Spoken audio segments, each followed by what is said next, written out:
It is here. I have seen it. Renfield. It's time for our review. Thank you so much for hanging out for a minute. I appreciate your time. Hope you're having a great day. Got the lights a little low. I'm feeling kind of crazy right now. Bro, let me tell you, this movie was made for me. I I can't even like put into words what I just witnessed.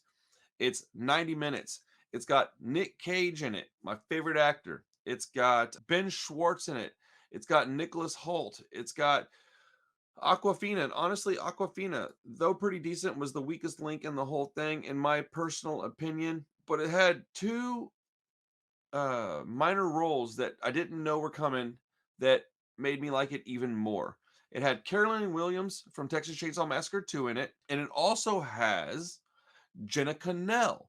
If you know me at all, you know I love Terrifier, and that is my favorite movie. She's the main final girl in Terrifier 1, and she has honestly a fairly significant role in this movie. And I thought that was amazing. It is very violent. It is very bloody. It's very funny. Lots of fan service. Lots of little things here and there that let you know that they're paying attention to what we're wanting. And there's this weird thing, and I don't know if this is going to spoil anything for anybody. It's not a plot point, but they keep talking about, or they mention ska in this movie like 3 or 4 different times, and I think it's like a running joke, but I actually like ska. The bands they mention, however, are Mustard Plug and Voodoo Glow Skulls. I don't listen to Mustard Plug any longer, but I used to when I was younger, and I had an album called Evildoers Beware. I actually have that CD in my store right now for sale.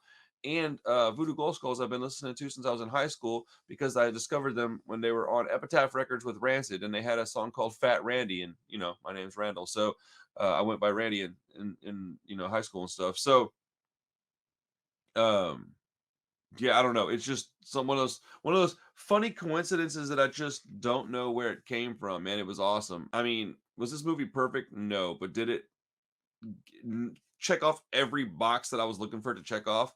Yes, I do appreciate the length of time. 90 minutes, man, left me wanting more. It wasn't bloated. It didn't have just a, air filled 2 hours and 16 minutes of some movie that, like, where you're leaving the theater going, if they'd only cut 30 minutes out of it. No, it was 90 minutes, left me wanting a little bit more of the movie, maybe. But no, I was happy, man. The runtime was perfect. The music in the movie, while they mentioned ska, wasn't in the movie a lot. I think there's like one ska song in the background somewhere. The story's real simple. He's trying to separate himself from Dracula. The practical effects were amazing. There's a lot of stuff in there that I didn't expect that I'm not going to tell you about, but there's a lot of things that I didn't know were going to happen, a lot of visual stuff that I did not expect. Nick Cage did an amazing job playing Dracula in this. I mean, he was born to do stuff like this. Now, is it something that you're going to look at? I mean, think about the Dracula and vampire movies that we've got to go back on. We've got Bram Stoker's Dracula, we've got Twilight, we've got Blade. I mean, even Underworld. These are all like either uber serious. Like Blade's, while it may not be the best movie out there, it's very serious. Underworld, very serious. Dracula, very serious. Twilight movies, they're terrible movies, but they were serious movies. Dude, this movie is fun. Nicolas Cage was supposed to do this. This is exactly what he was supposed to do.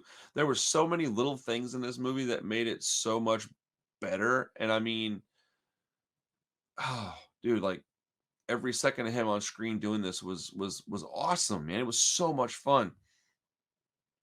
I don't know what else to say about the movie without spoiling plot points and things, so I'm not gonna. But dude, Renfield is gonna get a 9.5 out of 10. And if you want to know why I'm gonna dock it a half of a point, it's very simple. And this may be something they couldn't help, but they had a lot of digital blood in the movie, and it bothered me.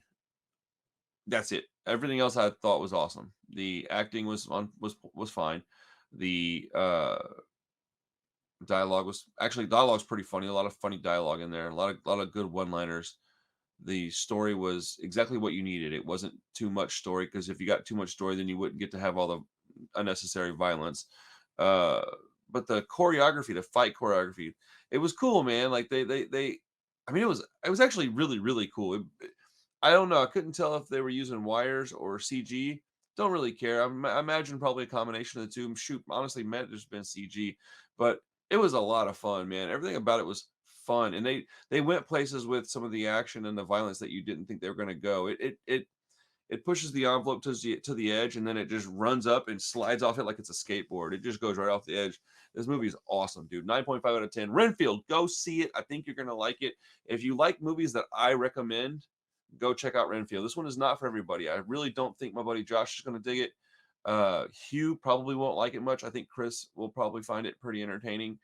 Um, I'd love to hear y'all's feedback. Please don't do any spoilers for at least a couple of days. Let the movie come out and get its initial audience taken care of.